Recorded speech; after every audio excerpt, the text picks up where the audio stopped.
Alors, nouvelle présentation d'un rituel qu'on réalise dans la classe tous les jours et que vous allez pouvoir réaliser vous également à la maison. Même confiné, on peut le faire. Alors, je vous présente l'outil. Donc, même topo, je viens de faire la vidéo sur le calendrier. Donc, en principe, soit vous avez récupéré ça à l'école, soit vous l'avez reçu et imprimé. Désolé, ici, vous avez vu qu'il y a un certain reflet. C'est parce que j'ai mis la feuille dans une poche plastifiée. Ce qui est important parce que vous allez voir qu'avec un feutre et la poche plastifiée, vous allez pouvoir faire des choses qu'on ne fait pas forcément tout le temps dans la classe. Alors ça, en réalité, c'est une activité que vous connaissez déjà. Heureusement, dès Noël, on faisait ce genre d'activité et on faisait des vidéos. Donc ça va beaucoup nous aider. Ça, ce sont tous les mots-outils qui doivent savoir lire, c'est certain, et puis orthographier à terme. Donc voilà comment je procède dans la classe. Donc ça, on a un grand affichage et en principe, on joue tous ensemble. Je leur dis, on va lire chacun de ces mots-là, un par un. Donc chaque élève doit lire un mot. Dès qu'on arrive au bout de la classe, on reprend par le premier qui a commencé. Et le but du jeu, c'est l'objectif. Allez, on se trompe pas.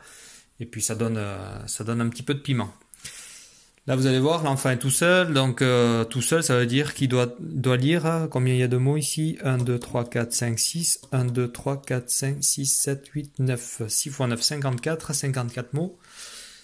Pour commencer la journée, c'est déjà assez fastidieux.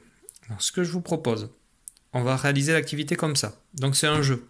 On lui dit, aujourd'hui, on va lire les mots-outils. Le but du jeu, c'est qu'on fasse pas plus de... On se donne un objectif, 3 erreurs.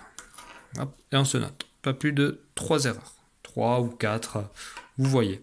En tout cas, ce qui vous permettra de bien vous repérer, ça sera la première fois. Lors de la première fois, si vous voyez que l'enfant, il y en a qui y arrivent très bien, d'autres qui font toujours un peu les mêmes erreurs. S'ils font 5 erreurs, on vous donne ça comme objectif. Allez, on fait pas plus que 5, et la fois d'après 4, et puis on réduit au fur et à mesure. Donc là, on va se dire, c'est pas plus de 3 erreurs. Pour chaque erreur, pour compter, on a le petit feutre, c'est l'adulte qui l'a. Hop, petite erreur, petite erreur, petite erreur.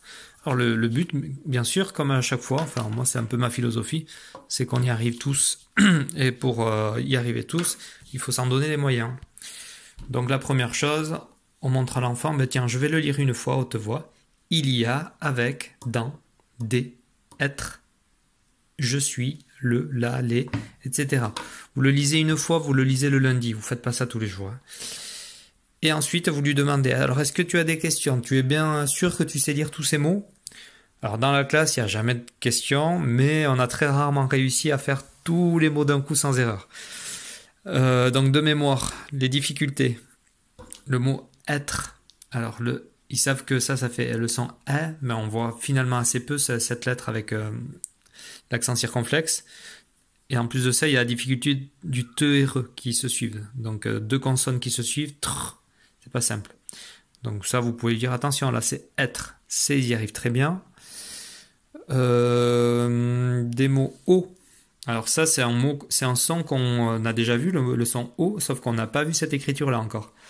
Donc on peut lui dire attention, A et U, avant de commencer. A et U, ça fait le son O. Même chose ici. Faire, je fais. A et I, ça fait le son E. Si on veut vraiment l'aider, on souligne. On souligne comme ça.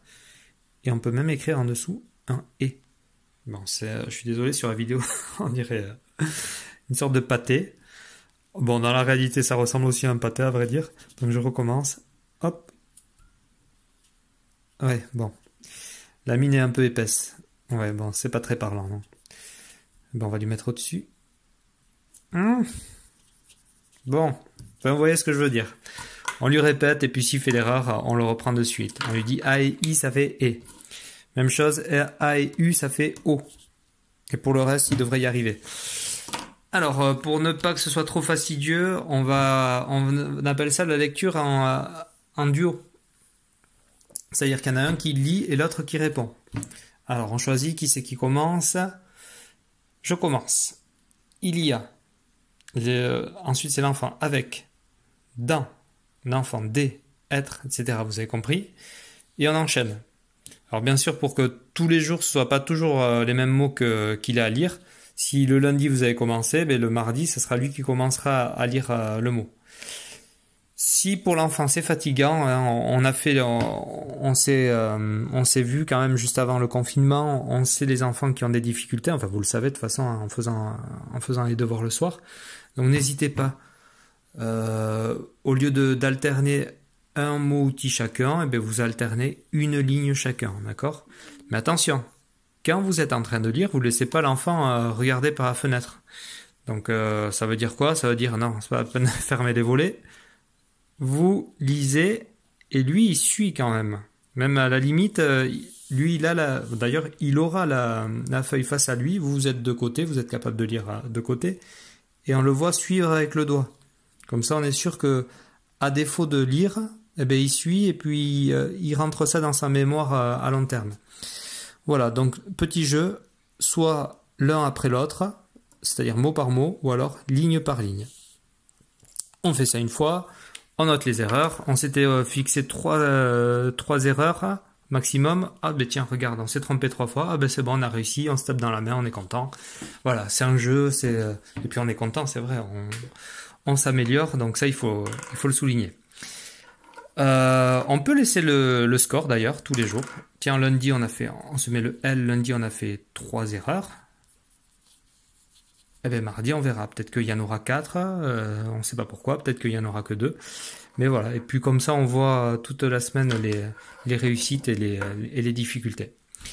Ça, c'est une première chose à faire. Une fois qu'on a fait ça, on le fait qu'une fois. Hein. Si on s'était donné l'objectif de 4, on a fait 5, eh bien tant pis, on recommence pas. Puisque juste après, nous, ce qu'on fait dans la classe, il faut en fait savoir les écrire. Et si on commence à faire des lignes, c'est assez fastidieux. Alors moi j'ai pris le parti tous les jours, on fait un petit jeu.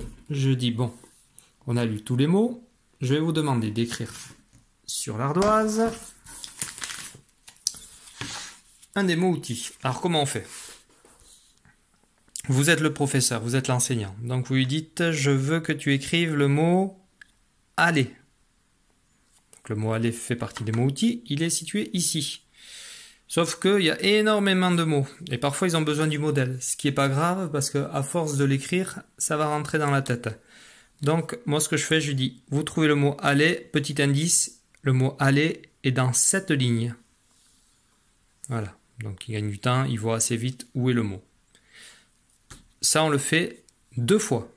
Alors, on choisit le mot aller, et puis le mot pour, ce qui est super, parce qu'en même temps, quand on écrit le mot pour, on rappelle O et U ensemble, ça fait le son OU.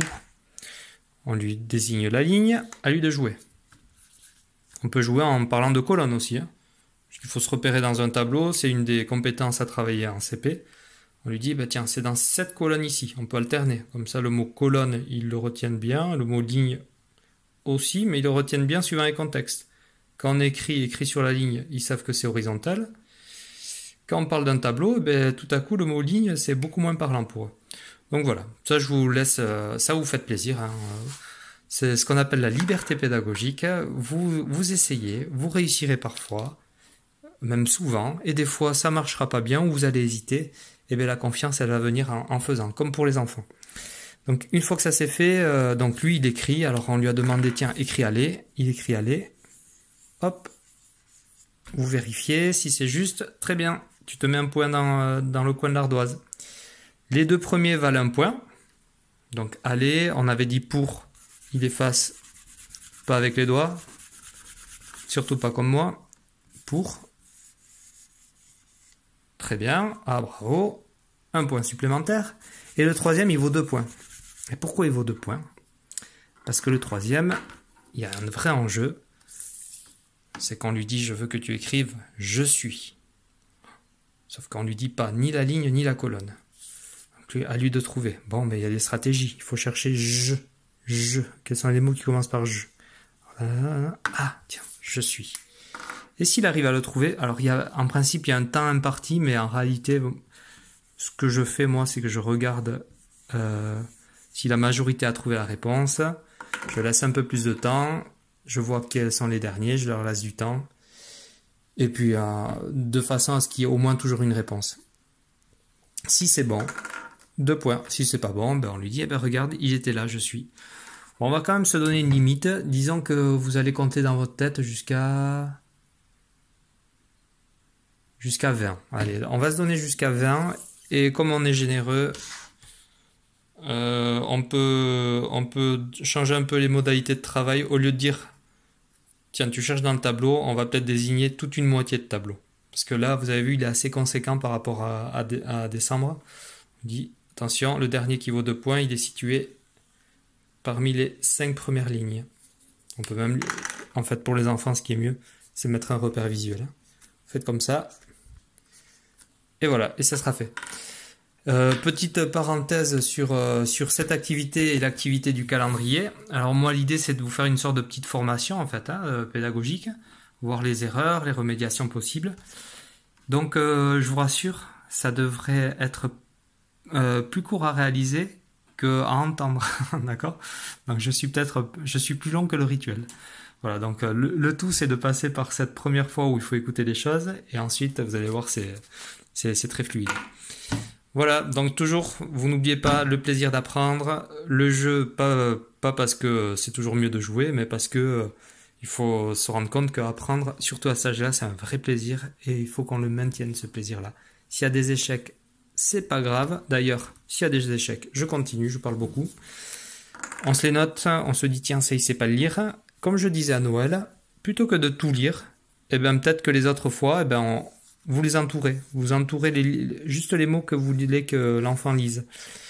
Et au fur et à mesure, quand il y a beaucoup de réussite, eh ben, on lit que ce qui est mal lu. D'accord? Et pareil, on peut garder ces repères-là pour la deuxième activité. Vous êtes libre, en fait. La deuxième activité où il faut trouver le mot-outil et le recopier.